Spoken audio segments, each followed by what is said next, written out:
L'école se dégrade, la sécurité se dégrade, la santé se dégrade, l'agriculture se dégrade, tout se dégrade. Donc c'est bien que l'argent va quelque part, voilà. Donc il va dans ces trappes oligarchiques. Grosso modo, ça va mal finir. Voilà, ça va tout simplement mal finir. Bah, si toutefois on peut sortir de l'Europe, c'est bien, à moins qu'il y ait un militaire bien dévoué qui mette une balle à la tête à Macron et ses collègues.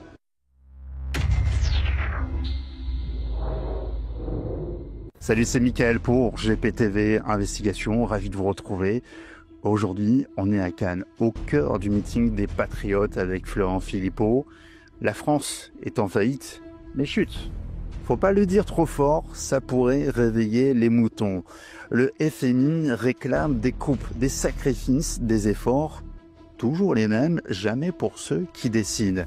Alors j'ai posé la vraie question, les Français vont-ils encore accepter de se faire tondre sans rien dire? Allez, c'est parti. Alors je vais vous poser une question d'actualité. Florent Philippot, on a un peu parlé tout à l'heure. Le FMI a parlé qu'il faut des décisions difficiles pour redresser la France. Traduction, le gouvernement a vidé les caisses et maintenant il va falloir payer l'addition. Mais qui va payer?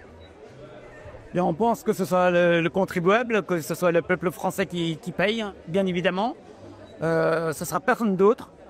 Ils peuvent dépenser, ils peuvent faire ce qu'ils veulent, mais ce sera toujours le peuple qui paiera les choses. Bah oui, pourtant le projet c'est bien de faire payer les Français, ça je vous le confirme. Les 40 milliards dont a parlé Bayrou, et même beaucoup plus selon le FMI, c'est bien les travailleurs, les retraités, les classes moyennes, les plus pauvres, et puis les grands services publics. On va encore affecter l'hôpital, l'école, la sécurité. Pourquoi? Parce qu'il faut garder les marges pour l'oligarchie. Pendant ce temps-là, on dépense chaque année 20 milliards en plus que ce qu'on donne à l'Union européenne. Ça, personne ne vous en parle. Notre contribution au budget de l'Union européenne grimpe en flèche et c'est devenu scandaleux. On finance l'Ukraine, des milliards tous les mois. On finance toutes les guerres, on finance les copains, toutes les agences, l'ARCOM, l'ADEME, tous les conseils régionaux, les intercommunalités, les conseils économiques et sociaux environnementaux et leurs déclinaisons régionales qui sont là pour caser des copains, qui coûtent extrêmement cher. Tout ça, on pourrait supprimer. En sortant de l'Union européenne, en arrêtant les politiques de guerre, nous ferons des économies considérables. Mais vous comprenez bien que ça, ils ne vous en parlent pas. Parce que ça s'appelle détricoter le système mondialiste. C'est précisément ce qu'on veut faire pour redonner le pouvoir à la nation et au peuple. Eux, ils veulent taper sur le peuple. Toujours le contribuable qui va toujours payer, alors que c'est eux-mêmes qui font les erreurs et ça devrait eux qui devraient payer leur erreur. Alors je vais répondre de façon un peu atypique.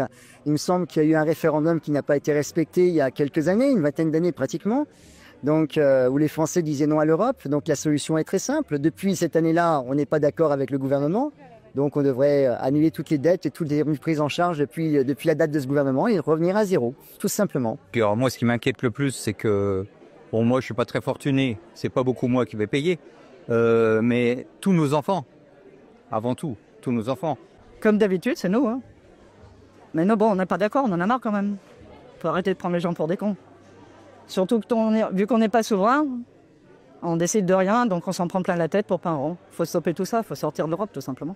Allez, petite pause express. Si tu kiffes ce qu'on fait, mets un pouce bleu, abonne-toi si ce n'est pas déjà fait, partage la vidéo autour de toi. On approche des 100 000 abonnés, alors je compte sur vous. Allez, c'est reparti. Alors je vais vous poser une question d'actualité. Le FMI a parlé, il faut des décisions difficiles pour redresser la France. Traduction, le gouvernement a merdé, le gouvernement a vidé les caisses et maintenant il va falloir payer l'addition. Je vais vous poser la question toute simple, qui va encore payer la facture? Oui, elle est claire, hein, la réponse est toujours la même. Pas ceux qui ont de l'argent, ceux qui ont peu d'argent, c'est la classe moyenne. Et puis même maintenant, les petits revenus, ils s'attaquent à tout le monde. Hein. Bientôt, ça sera les retraités qui devront soit travailler encore beaucoup plus. On a vu ce qui se passe au Danemark avec, je sais pas, on parle de 71, 72 ans. Enfin voilà, un délire total. Donc oui, ça va être le peuple, comme on dit, ce terme générique, qui va encore payer la facture jusqu'à quand? Parce que de toute façon, les comptes sont vides, les personnes n'ont plus de sous et grosso modo, ça va mal finir. Voilà, ça va tout simplement mal finir. Il faut savoir pourquoi on doit payer l'addition. Alors pourquoi on doit payer l'addition? C'est parce que les politiques économiques de faire du quantitative easing, comme le dit bien Charles Gave, c'est Donc on fabrique de l'argent qui n'existe pas pour financer des choses qui ne rapportent rien. Et ça, forcément, ça nous met dans la banqueroute, ça nous met dans l'inflation. Le prix des courses a explosé. Qui va payer l'addition? Ben, on sait bien que c'est le peuple français. C'est le peuple français, ce ne sera certainement pas l'oligarchie. Et je pense qu'il faudrait couper nettement le budget, faire un dodge à la française et supprimer voilà, une grande partie des 1200 agences d'État. Et le ratio représentants politiques, députés ou parlementaires par rapport au nombre d'habitants est stratosphériquement énorme par rapport à un pays comme le Danemark ou les États-Unis, par exemple, avec 300 millions d'habitants, où il y a à peu près, je sais pas, 200 représentants comme des députés, des parlementaires, alors qu'en France, je crois qu'ils sont quasiment un millier.